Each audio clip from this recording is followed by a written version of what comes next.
the topic of managing conversation history and therefore creating chatbots it's actually a very large it's a very large topic unto itself.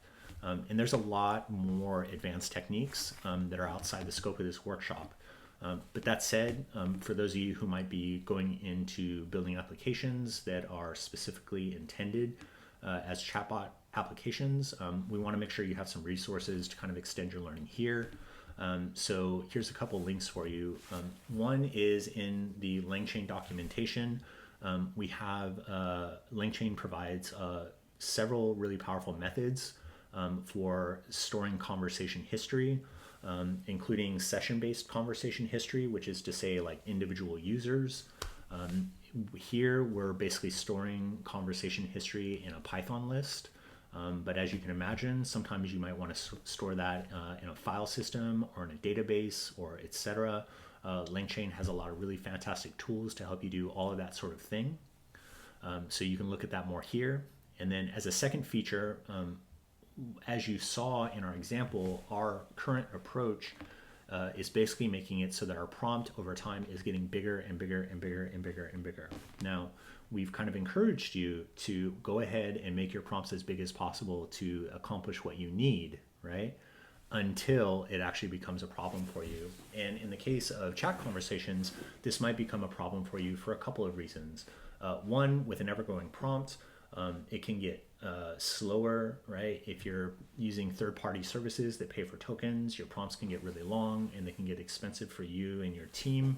But furthermore, there are limitations for large language models about just how large the prompt can get. And typically with models these days, you know, we're not going to write a single prompt that's too long, although there's clear exceptions to this, so take that with a grain of salt. But in the case of conversation history, these can get really big, really, really fast. And there's a good chance that at some point in time for an indefinite length of conversation that you end up exceeding the maximum size of a prompt that you can actually send to a model, right? So we need a way to address this. And again here, you can see here it's talking about history trimming, right? LangChain gives you some ways and also the documentation itself discusses some techniques for how you can manage the length of conversation history via message trimming, right? Where you're simply basically popping off the older messages to keep your conversation history within a specified size. But also a technique called summarization, where you take a large conversation history, use the large language model to actually summarize that history in a more concise way. And then rather than passing in the entire conversation history, you pass in a summary of the conversation history that's smaller, but contains the essential information, right? These documents cover those techniques as well, all right? So yeah, if those are things you want to learn, please drill into the documentation here. And then furthermore, in terms of more advanced chatbots, I want to talk a little bit about conversational RAG. We mentioned at the beginning of the course about RAG. It stands for Retrieval Augmented Generation. And it's kind of a cousin technique to this chatbot history idea, where in the case of chatbot conversation history functionality, we are including a bunch of important context in addition to the main prompt to help the model respond as we wanted. Retrieval augmented generation is able to query external databases for information that's relevant to the prompt and then include that as additional context into the large language model's prompt so that it generates a response based on real-time or external data that the large language model may not have at its disposal as a part of its training. One powerful application for RAG are RAG-enabled chatbots, right? So that's another topic that you might be very interested in exploring, and if so, here's a link with more about that. And also I want to recommend to you, we have a self-paced course that DLI does that you can take to learn more about this subject matter. So if that's interesting to you, please check out this link here and take your time going through that course. You'll learn a lot, especially after you finish this one. Okay, so we do have an exercise for this notebook, and it's pretty straightforward, but the idea is that we're going to take our chatbot class. We have made a minor edit to it, which is to say when we instantiate it, not only will we pass in an LM instance, but we will also pass in a system message, which as you can see is defaulting to an empty system message.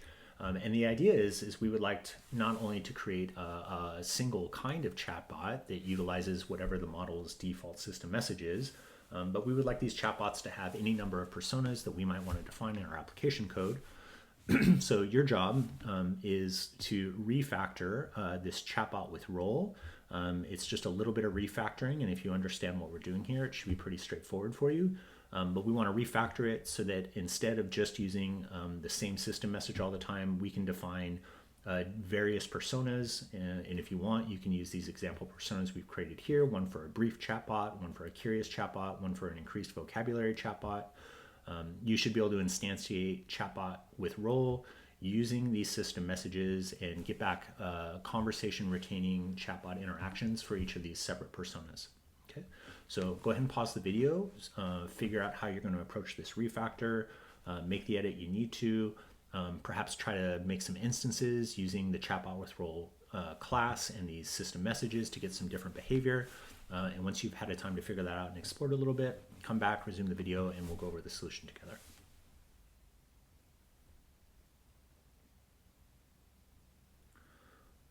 Okay, hopefully you were able not only to figure out how to modify our class constructor to make this possible, but also had some fun playing around with the different personas.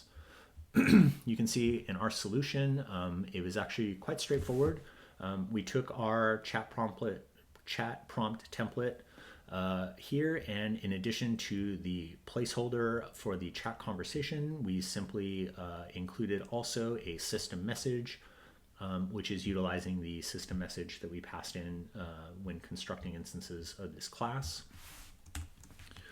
With that in mind, we can try this out. So we're going to create 3 different chatbot instances here using the 3 different system messages: a brief chatbot, a curious chatbot, and an increased vocabulary chatbot. Here we're going to ask each of them the same question: what would you consider a good morning routine? And you can see the brief chatbot gives us a nice brief response. The curious chatbot,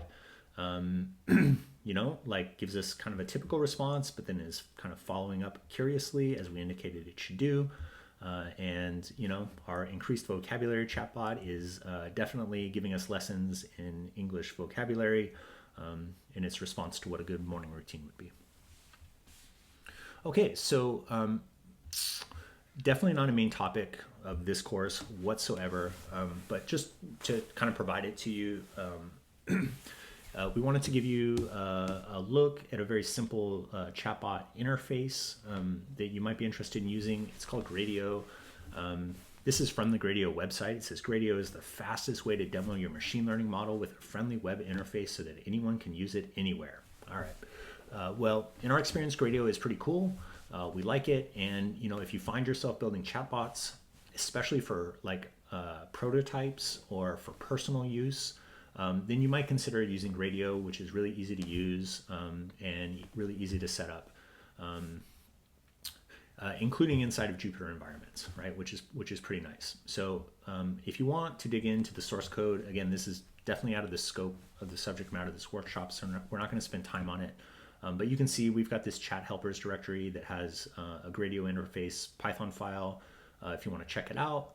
But we're able to import this create chatbot interface that we wrote, and we're going to pass one of our chatbots into it.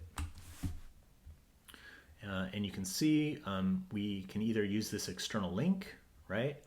We can actually share this with other people if we want, but with very little work now, we actually have a little input here,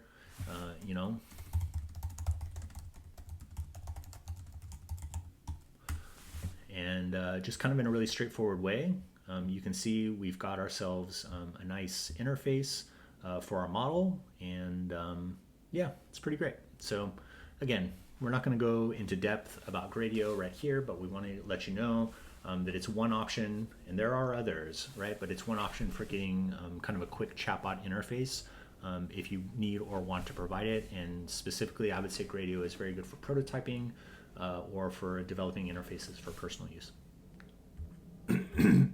Okay, so In this notebook, you learned how to leverage placeholder messages, and you kind of understand what's going on behind the scenes when we have chatbots capable of retaining conversation history. This was, in fact, the final notebook of the section, where we focused primarily on the explicit use of chat message types in order to benefit your LLM-based application code. You learned a variety of techniques in addition to managing conversation history, like few-shot prompting, utilizing the system message, chain of thought prompting. In the next section, we'll be shifting gears, and you're going to focus your attention on using a variety of prompt engineering techniques to enable your large language model applications to generate structured data. This is a really powerful capability and unlocks the ability of your LLM-based applications to interact more immediately with downstream code. Getting the LLM to generate structured data opens incredible possibilities for using large language models with lots and lots of textual data, including to be able to tag them and analyze them. I love the techniques that are covered in the next section, and I'm excited to share them with you. So when you have the chance, you'll come up here, you'll pop back